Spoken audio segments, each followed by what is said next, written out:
Hey everybody, welcome back to the channel, and today we have a robot vacuum cleaner, the iRobot Roomba E5. And what I'm going to do, I'm going to share with you my experience of buying it, owning it, and using it for about 7 weeks. And also, my overall thoughts and impressions, and would I recommend this to you? Let's talk about it.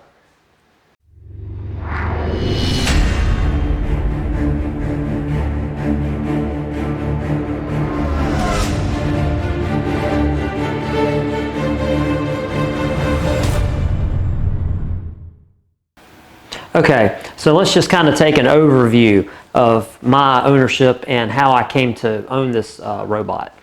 I was in Sam's Club, and they have several different of the robot vacuum cleaners, and they had this one for sale, and it was for sale for $199.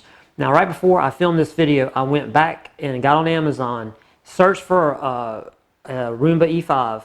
The cheapest price I could find was $250.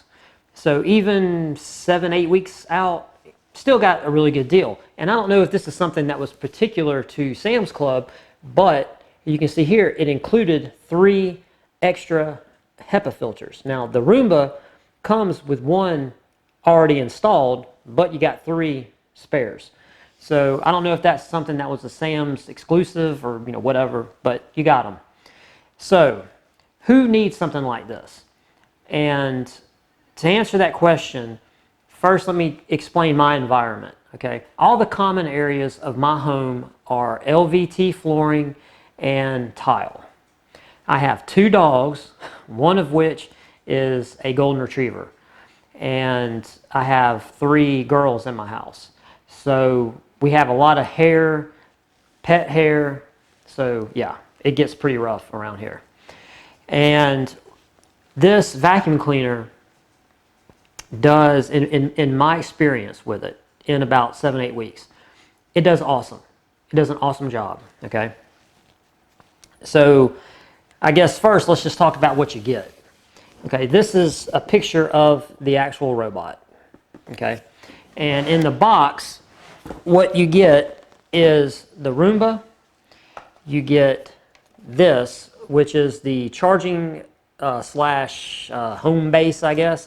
It has these 2 charging tabs on it, and it has a sensor up here so that when you tell the Roomba to return home, it will try to pick up the signal from that and try to drive its way back to that. And of course, I got these 3 free little HEPA filters. Okay, so let me get the actual Roomba, and this is the actual Roomba. This is actually what it looks like. Of course, I know maybe you've seen one, maybe you have one, maybe you have a competitive product to this. But let me just say this, okay? This being the E5, this is not like the, I don't know, they have one called an i9 that's like $1,000. The way that this guy right here navigates is strictly off of some kind of algorithmic formula that uses these bumpers on the front of it. It runs into everything. It just drives along, hits something, and I guess through some kind of computer programming that is embedded in it, it will change directions, and it does these patterns. So it's not like when you tell it to clean, it's going to detach from the base, turn, and start doing like these, rows. It's not going to do that. It's kind of a zigzaggy kind of way that it vacuums. But believe it or not, even though it is somewhat random, it does a really good job.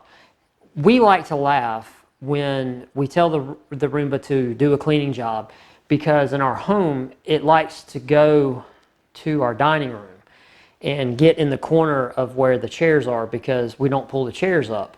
And it'll start hitting the chairs and going every which way, and it'll spend a lot of time over there, which you can suspend it. It's cleaning, pick it up, move it to another spot, tell it to keep going. It's really not that big of a deal.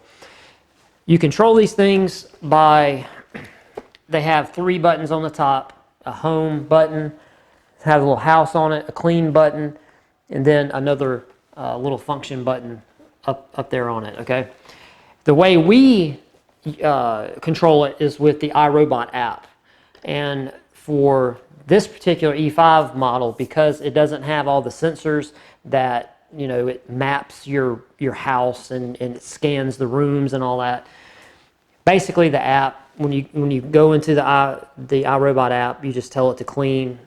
It'll clean. You can tell it to return home, and it will try to return home. Now, we've had a couple issues of where it wasn't able to return home, and we have the home base set up in a very long hall that goes between our formal living room and the formal living room, the formal dining room and the formal living room. Sorry about that. And from the formal living room, it can go into the breakfast area and the kitchen, and from the formal dining room, it can go into another little hallway, and it can go into another section of our house that has 2 more rooms. So it does have a pretty good amount of area where it can go. So I give it a little leniency since it doesn't have the mapping and it's just kind of random of where it's going. To tell it to return home, in my house, it can kind of be hard to find that signal because it can get to where it can be a couple walls in between it. So I don't know how strong it is, but that's really not that big of a deal. But overall, this thing does an awesome job. I love it, and I'm probably gonna, down the road, upgrade to the higher end model. So let's go ahead and talk about maintenance and how this thing works and all the little intricate parts of how it does the jobs that it does. All right, so I've already described how it navigates. It uses the little bumpers on the front, so obviously that whole front's going to get pretty nicked up because it's driving around your house, running into everything. You're going to get scratches here. Hopefully you can see those along the sides, along the bumper. This is caused from it driving up under our sectional in our living room. It gets these little nicks and scratches on the top. You have a handle here that you can just pick it up with. No big deal. The back there is the collection bin.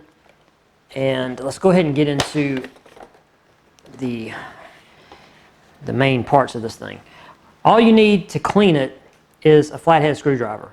Why do you need a flathead screwdriver? You need a flathead screwdriver to pull this baseboard wheel off and to pop this little guide wheel right here off, because those will get a lot of hair clogged up in them and it's not that big of a deal to clean them.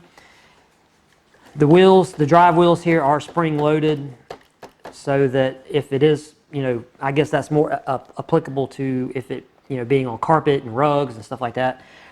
To clean these 2 wheels here, it's very simple. You just release this and you can pull the little brushes out. Not very hard. And from what I understand, these are the upgraded brushes. So this is really good to have these, and the hair will collect on the ends. And it's very easy to get it out. You can see there's actually some hair in there. And you can just pull the hair right off of it, no big deal. You can actually put these in your sink with some warm water and some mild detergent or just mild dishwashing soap, and you can clean them off. Not that big of a deal. The way I clean the Roomba, and if you can see down in there, you don't have to worry about remembering how they go, because if you see the ends, this is the shapes there are different. You can see there. So it tells you which ones go where. So you can't really, I guess you could try to force them in there wrong if you just don't pay attention. But down in here, there's a little sensor in here that I think that sensor tells the Roomba when the bin gets overly full, and it will kind of stop vacuuming. I think that's what that little sensor is. So I tend to just wipe all this out with some isopropyl alcohol and, you know, get it all cleaned up. And also, I tend to do the same thing up here at the front with the 2 little charging pads. I just kind of wipe those off with alcohol. And I tend to clean right here on the front. There's two little sensors right there. And I believe, I'm not sure, but I think that those, I don't know if those are sensors or not, but somehow the Roomba has sensors to tell it when it's a real dirty area, and it'll go back over it and it'll do like a slow circle. So there's sensors somewhere. I don't know where, but anyway, I tend to just keep everything as clean as possible. And like I said, I have ran this and I did clean it up a little bit, but it does get really dirty. And putting these rollers back in really isn't that big of a deal. You just find the appropriate roller and then you just slide it in there, give it a little spin, and it sits right down in there, no problem. You can do the same for this one. And then you just close this back. The bin is real easy to get to. You just hit the release button right here, and the bin just comes out. And you can also clean up in here with a just a rag. You can just wipe it out. But the bin, from what I've seen from other people that have done reviews on, and there's a lot of good people that do content on these robot vacuums, but this is an updated design of their bin, and I like it. Once it gets full, you just take it over to your trash, your trash container, and you push this little button on here on top, and you just dump it out into your garbage. You can clean that out, if you want. This is where your HEPA filter is on this side. You just pull it out, and you can see it gets pretty dirty, and you can wipe all that out. And what I do is just take a shop vac and vacuum this out. If you have a little air compressor, you can blow air against the way it would pull from, so you're not blowing stuff into the filter. You just blow it out, and when you put it back, it has these little notches right here that line up with this, so you really can't put it on wrong, so it's not that like, oh my God, you have to go to the instruction manual to figure out how to do it. And then when you go to reinsert the bin back into the Roomba, it's no big deal. It has this little guide here, and you just put it in there like so, push it until it snaps. That's it. It's that simple. And when you get into the higher level Roombas, the docks don't look like this. This is like just the cheap, the cheap lower end dock. Like the i9 has a real tower that the Roomba will actually drive back onto, and it has a vacuum in it. And it'll actually vacuum everything out of the Roomba, allow it to charge, and then you can send it right back out on another cleaning job. But at the end of the day, if, for my need, like I said, I cannot give any opinion onto how good this thing cleans on carpet. Now, we have just a very few rugs in the house, and when it runs over a rug, I do see that it does get the rug clean, but mostly it's on more hardwood type floors with pet hair, people hair, stuff like that. And it really does a really good job of minimizing the amount of that kind of debris that is on the floor. And being that you can just run it, when you're doing other things in the house, or if you're gone, that's another good thing. And to be honest with you, what doesn't translate well over a YouTube video is the sound, how much noise this thing makes. And to be honest with you, I thought it was going to be more noisy than it is. It's not. I mean, obviously you wouldn't want to be in the room with it while you're trying to watch a movie or something, but if you're doing chores around your house and you just, okay, tell the Roomba to go vacuum, it's not that big of a deal. So my opinion on the Roomba is it's a very good. I'm very happy with it. So happy that I'm actually, like I said, down the road, I want to get the more expensive Roomba that has the tower that actually maps your house, so that I can go into the app and I can actually tell it where to clean and stuff like that. So yeah, if you like this video, you made it this far, give me a thumbs up. If you want to be a jerk, give me a thumbs down. Doesn't really matter. Subscribe to the channel, and if you have any questions about the E5 Roomba, you can post down in the comment section below, and I will reply to you. I'll help you with any information that I can possibly give on, should you get it or not, whatever. Thanks for watching. See you in the next video.